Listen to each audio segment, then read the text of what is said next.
Muitas professoras de inglês se queixam de não serem fluentes na língua e se sentirem inseguras em sala de aula. Hoje eu quero te mostrar como vencer essa insegurança e por que se sentir assim não significa que você seja uma má professora. Aqui eu gostaria de te convidar para se inscrever no canal e ativar o sininho para eu te mandar vídeos toda semana e te ajudar a ser cada dia mais preparada e confiante. Primeiro de tudo, não se sentir fluente parece ser um sentimento muito comum entre professoras de inglês brasileiras. Olha só, eu morei 15 anos na Inglaterra, eu fui funcionária pública lá, usei o inglês toda a minha vida adulta, de uma maneira ou de outra. Eu fiz o teste de inglês para me tornar cidadã britânica e eu tenho o CPL, o certificado da Universidade de Cambridge, que atesta o C2. Eu fiz faculdade, eu fiz pós-mestrado em Londres e ainda assim, muitas vezes eu me sinto insegura em me expressar em inglês. Medo de errar uma preposição, medo da pronúncia não estar de acordo. Entenda que isso é mal de professora. A gente se cobra muito mesmo. Mas entenda também que isso não pode nos impedir de trabalhar e, mais importante, deve servir de estímulo para que a gente siga estudando. O fato de você não ser fluente e ter sido empregada por uma escola ou um colégio significa que o seu nível é bom bastante para eles. Significa que o que você demonstrou foi suficiente para eles. E lembre-se que tem muito mais fatores envolvidos em uma contratação: a sua formação, a sua didática, o seu jeito de ser. Então vamos deixar claro aqui, antes de tudo, eles precisam de você e você precisa deles. Mas sim, é muito importante ter um bom nível de inglês, porque você quer o melhor para os seus alunos e se sente mal quando não sabe responder uma pergunta ou tem dúvidas quanto à pronúncia de alguma palavra, certo? Isso é natural, ainda mais quando a gente não pratica diariamente. A verdade é que para ser um bom professor nós precisamos ser eternos alunos.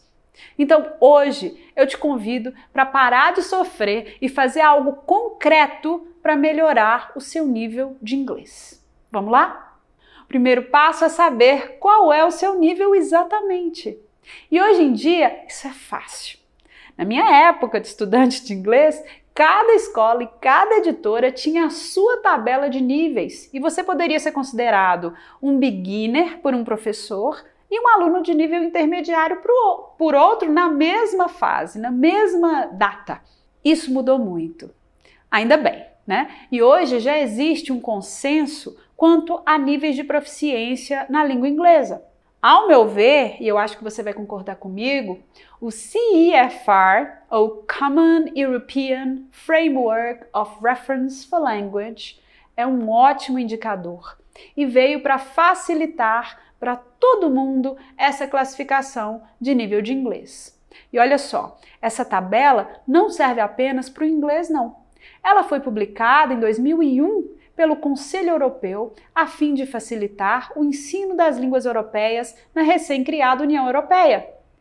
Mas estava todo mundo tão carente de uma forma uniforme de avaliar a proficiência que ela ficou famosa no mundo todo. É nessa tabela de habilidade linguística que quase todo mundo que faz exames de proficiência se baseia hoje, da Cambridge ao Duolingo. No CEFR, nós temos 3 níveis gerais: o básico, o independente e o proficiente. E cada um desses se divide em 2 subníveis. Sendo assim, bem a grosso modo, quem tem o nível A1 já consegue perguntar e responder perguntas básicas. A2 é quem já consegue falar de si e descrever rotinas com mais detalhes. Os usuários independentes B1 e B2 já se viram bem em qualquer ambiente. B1 já consegue falar e escrever sobre sonhos e ambições e se virar no ambiente de trabalho. O B2, nível que o First Certificate de Cambridge atesta, já consegue entender textos complexos de qualquer tópico, incluindo discussões técnicas no seu campo de trabalho, e se comunica sem problemas com outros falantes de inglês. O nível B2, inclusive, é o nível que faculdades e companhias internacionais costumam exigir de seus candidatos que têm inglês como segunda língua.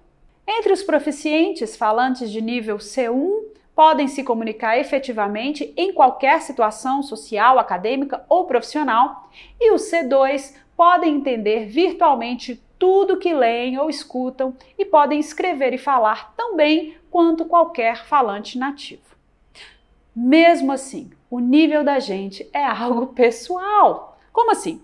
De acordo com a sua pontuação em muitos testes, dá para saber se você precisa trabalhar mais na fala ou na escrita, por exemplo.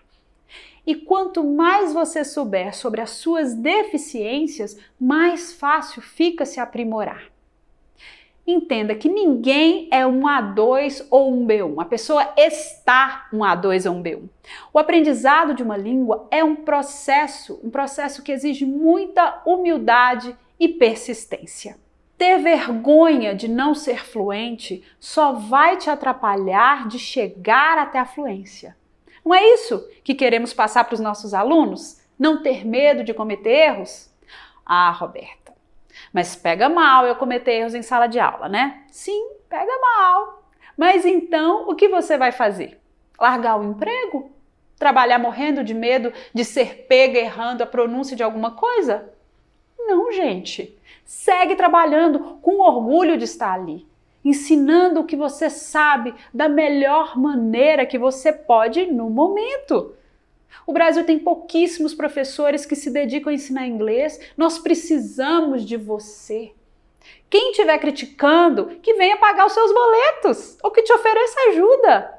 Você é muito mais do que os seus erros. Você é um eterno aprendiz. Nós todos somos. E corrigir os nossos erros, assumir as nossas fraquezas e principalmente seguir estudando inglês é o maior exemplo, a maior lição que nós podemos dar para os nossos alunos. Você já pensou nisso? Teacher, como que fala concha de feijão em inglês? I don't really know. Let me see. It's ladle. Soup ladle. Bom, então vamos a um plano de ação. O que fazer para melhorar o meu inglês e me sentir mais segura na sala de aula? Primeira coisa é descobrir o seu nível, né? E tem várias formas de testar. Se você não precisa comprovar para ninguém qual é o seu nível, então você pode fazer um teste mais em conta. Uma vez que os testes de Cambridge, Oxford e do British Council são mais caros. Então, para te dar um exemplo, o IELTS General custa R$ 990 hoje. O Duolingo é uma opção cada dia mais popular. Você faz tudo na internet, sem mediador, não tem como se preparar especificamente para o teste, isso para mim é uma vantagem. Eles têm um app, né? O teste custa $49 hoje, que dá uns R$ 267. Você faz a qualquer hora e o resultado eles enviam em 2 dias. Tem speaking, listening, writing and reading e é válido no mundo todo. Eu tenho um aluno que fez o teste do Duolingo e o IELTS e teve o mesmo resultado, B2. Né? Isso é um bom sinal. O ideal é que você faça o teste, estabeleça uma meta, estipule uma rotina de estudo e refaça o teste daí a alguns meses, dependendo do tempo de dedicação para ver o seu progresso. Agora, se gastar com teste não é uma opção, você pode fazer os testes gratuitos dos sites do British Council ou da Cambridge, por exemplo, e refazer o teste daí a alguns meses para ver o seu progresso. O problema dos testes gratuitos é que eles não acessam o seu speaking. E é o que costuma ser o maior problema de quem estudou inglês muitos anos, mas não tem oportunidade de praticar. Ok, você já decidiu qual teste vai fazer, agora precisa estipular uma rotina de estudo. Eu sugiro um mínimo de 30 minutos por dia, 5 vezes por semana, no mesmo horário para virar um hábito e, de preferência, antes de começar a trabalhar, se for possível.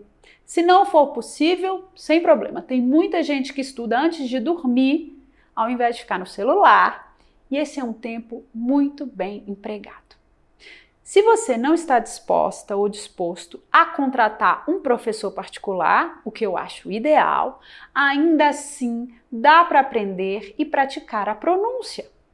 No mais, segundas e quartas, às 10 para as 10 da manhã, eu apresento o 10 to 10, que é uma aula de inglês para teachers usando o material gentilmente cedido pela ESL Brains. É aqui no nosso canal do YouTube, toda segunda e quarta, e eu deixo tudo gravado caso você não possa nos acompanhar ao vivo. Essa foi a nossa maneira de te ajudar a manter o seu inglês em dia. As aulas são de aproximadamente 30 minutos e os tópicos são variados e atuais, ok? E nos outros 3 dias, o que fazer para chegar à tão sonhada fluência? Eu vou sugerir alguns sites para você, mas já te peço para sugerir mais recursos aqui nos comentários para os colegas, tá? No Learn English, do British Council, você encontra atividades para praticar as 4 habilidades. Escolha o nível que quer alcançar, escolha a atividade e comece. Os áudios são de ótima qualidade e o feedback é imediato. Você ainda pode participar das discussões nos comentários. Experimenta e me conta. O tempo voa estudando assim, você vai ver. Outra dica é o TED Talks. Escolha um vídeo no tema que te interessar. Assista uma vez sem legenda, assista uma segunda vez anotando as palavras e as expressões desconhecidas, busque os significados e assista uma última vez. Já pensou se você faz isso uma vez por semana? Quanto vocabulário e conhecimento não vai ganhar em 6 meses? E aí está, uma rotina prontinha para você, 100% online, 100% gratuita. E quando eu devo refazer o teste para saber se avancei um nível, Roberta? Olha, isso varia de pessoa para pessoa, mas em média é preciso umas 200 horas de estudo para passar do nível B1 para o B2 ou do B2 para o C1. Isso dá, estudando como eu estou sugerindo aqui, pouco mais de 1 ano e meio. Parece muito para você? E se eu te disser que esse tempo vai passar de um jeito ou de outro? E que se você não criar uma rotina de estudo realista agora, você vai chegar lá com o mesmo nível de inglês e com as mesmas inseguranças. Pois tome essa decisão hoje. Reserve 30 minutinhos, 5 vezes por semana para o seu inglês e melhore seu vocabulário e a sua autoconfiança. Eu tô aqui para te ajudar. E é isso. Se você topa o desafio, comenta aqui embaixo. Obrigada pela atenção e até o próximo.